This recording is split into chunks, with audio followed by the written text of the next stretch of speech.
Hello traders, this is day 68 of Small Cap Market Open Trading. I've created a plan specifically to trade small cap stocks at the open. So far we've taken 79 trades with that plan, and I want to take it to 100 before we decide how profitable it is. And so far it's looking good. Today we took 2 trades. The first one stopped us out, the second one went to 2R, and we're tracking to see if it's going to go to 3R.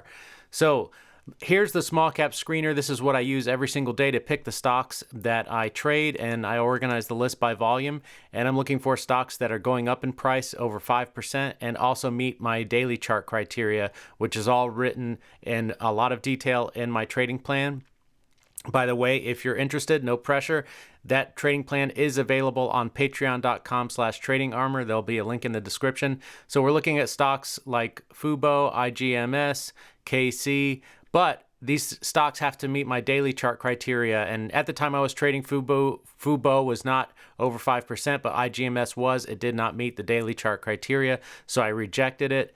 The stock that we traded, LOVE, pardon me, that's my alarm to tell me to stop trading. I always stop at 10:30 a.m., but our trade ended before that. So LOVE was the stock that we traded today because it met the screener criteria and daily chart criteria. So let's get to the video and I'll show you how I was screening through the stocks this morning. So LOVE was a very interesting stock for a bunch of reasons. First of all, on the daily chart, it started trading below the 200 MA, which is normally a reason to reject it.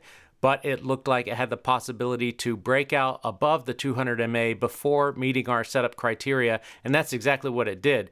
Now, if a stock does that, then we can trade it. But if it's just moving below the 200 MA on the daily chart the whole day, or during our trading time, then we can't take a trade. So you'll see I marked out this was in the wrong place, but I did fix it eventually. The purple line is going to represent where the 200 MA is on the daily chart, and the yellow line is our previous session high, which in this case happened to happen in the pre-market. So we're waiting for the price to break up over that level and through the daily chart 200 MA. There's a few other stocks. So here's KC. That gets rejected because it's below the 200 MA on the daily, and there's no chance of it getting over that level during the day. It's just too far away, so we can reject that.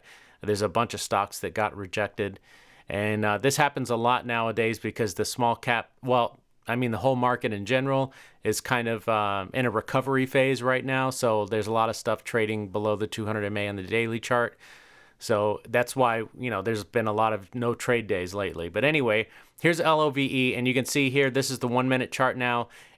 This is the previous high. It broke above that, and this is the first high of day. It happened right here at $62, and now it broke above that on the next candle. And this is the second high of day after breaking out through the previous session high.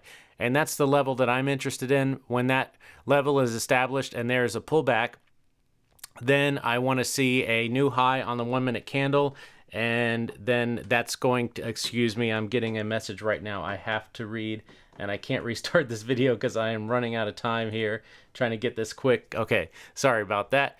So now we see our second high of day here and a pullback here on the 1-minute candle, just waiting for a 1-minute candle to make a new high now, and that will be my trigger to take an entry. So here we go. The high of this candle. Now this was a sloppy entry on my part. I'm not sure if there was a lot of opportunity to get in exactly where I wanted to. This thing was moving very rapidly, and there's a good explanation for that. This ended up being a lower float stock, which I don't really look into whether it's a low float, a medium float, a high float, whatever. I'm just interested in, is it a small cap stock? And it was a small cap stock. If you're not familiar with what all of that terminology means, just check it out on Investopedia. That's the best place to look for definitions. You can type in, what's the cap of a stock, a small cap stock, what is a stock float, those kinds of things, and understand what we're talking about. But you can see here I'm hovering over this candle. The high is 61.89, so I'm waiting for 61.90 or better. But you're going to notice this thing's moving in like 20-cent increments each little jump that it makes. So that made a big difference in my trading on this, because you can see initially I kind of traded this like I always do, where I move my stop up very tightly close to the previous 1-minute candle, which I would say 99% of the time that is the best thing to do. But I started noticing how rapidly, or I should say how much volatility there was in the movements on the 1 minute candle. So like this thing is just jumping usually in like 20-cent increments, right?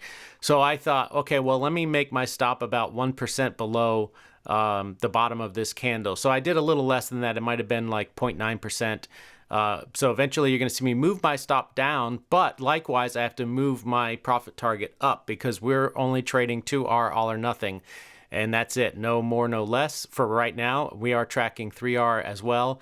And that R is just the amount of times, the R is our risk. So whatever our risk is, our profit target is 2 times that risk, and we're also tracking 3 times the risk. So let's fast forward here, and you'll see me adjust my stop in just a moment, and then I also adjust my profit target. So let's see, where is that at? Yeah, so here's where I bring it down to 59.94, and then I move my profit target up as well to 66.45. So now this is still a good 2R trade. But we do end up getting stopped out on this trade, which is absolutely fine. And it's expected. Sorry, I'm trying to talk too fast here this morning.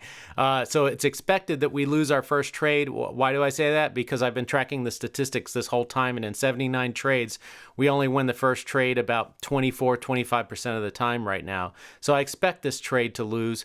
And then the second trade has about a 50% win rate, maybe a little bit more. And we're tracking all of that. We're still taking that first trade because we want to know, can it win often enough to keep it in the plan? If not, after 100 trades, we can always drop that first trade and just use it as kind of a signal to watch for our next entry. So anyway, here we are in the trade, waiting to get stopped out. And there we do get stopped out. Let me see if I can show you that in real time here. Got to wrap this video up pretty soon. Let's see here. So there it is at 60, should come down and stop us out. There we go. So we got stopped out, not a big deal. Now we just wait for the next entry, which is as soon as a 1 minute candle makes a new high. Okay, so here it is. Let me try to show you that entry in real time. This one I felt a little bit better about, but again, just the spreads were pretty wide on this. And again, I think it's because it's a low float stock. So you're going to see I get filled a little higher than the high of this candle or the break of the high of that candle. Just trying to catch it live here. So yeah, 59.71 was the price that I wanted. You could see as soon as 59.71 was on the price bubble, I hit my hotkeys, but it, like in the time of clicking the hotkeys, it moved up all the way to 59.86. Again, that's absolutely fine. You're going to expect some slippage on a stock that has volatility like this. And generally, if you get slippage on the way up, that's a good sign because that means there's a lot of other people buying at that level. So what I do now is I try to figure out, okay, where is roughly 1%, maybe a little bit less than the price of the stock at this point, and move my stop loss there. And now I'm using my XR calculator to tell me my 2R profit target. And here it is, 61.70. So that's where my profit target goes. So again, this trade works out. So this was a nice 2R trade. And this trade wasn't as big as the previous one. The risk wasn't quite the same, but we're not so concerned with that right now. In the long run, after 100 trades, those types of things will average out. So right now, we're just going to chalk this up as a +1R day and move on. So the interesting thing that we learned in this one is with these higher price stocks, which I don't think this plan has traded a stock of this price since we started it back in September, maybe one time. It's very rare that we get triggered to take trades on stocks with a price this high. But it happened today, and we had to take the trade because it's within all of our criteria, and it was the only stock that was triggering an entry that met our criteria. So that's that. And yeah, the one thing that I have to look at is what type of a rule do I want to put in place for when we end up in these high price stocks that are moving like this. It's a little bit of a weird kind of a gray area. But I'm just thinking about maybe if the stock is over $50, that you could make the stop loss as high as 1%. And of course, you have to increase your profit target to make up for that extra room you're giving the stop loss. So anyway, That's pretty much it. This trade worked out. Let me show you the whole trade in its entirety. We'll just kind of fast forward. Now look at how close it got to my stop. And again, I didn't move it once because the first one I moved because I realized once I got into the stock, okay, this thing is moving a lot more than I realized. But on this one, I placed my stop in a position with that in mind. So now there's no reason to move it. If it gets stopped out, it gets stopped out and that's it. But it doesn't. It comes down pretty close to the stop within a few cents, and then reverses, and doesn't go straight up to my profit target by any means, but I'm just going to fast forward here because I'm kind of running out of time. So look at that. It comes near the stop loss, comes all the way back down. But again, once I'm in a trade, I don't change anything. If the trade is set according to my plan, then I just stick to it no matter what. And that's what I did here. And you're going to see my profit target get hit. And we are tracking the 3R profit target. Let me show you that profit target getting hit in real time. It's in the next 10 seconds here. So there you go. You see how it just pops up so quick. And that's, again, the reason why I like to use those profit targets is there's no way I would have caught that with my hotkeys. So that's the beauty of those profit targets. So anyway, that's that. And let's take a look at the chart right now and see if it is anywhere near our 3R profit target. Well, it got close and our stop loss was down here, so it could still hit. And we'll check it on later today. It went up all the way to 62.41, and our 3R profit target is 62.62, and it looks like it might reverse now, so we'll see. It may or may not hit it, and we'll track that on the spreadsheet later. So hopefully this video was helpful to you. The main message that I want to send on every video that I make is that you need to go into every single trade with a plan and stick to that plan no matter what.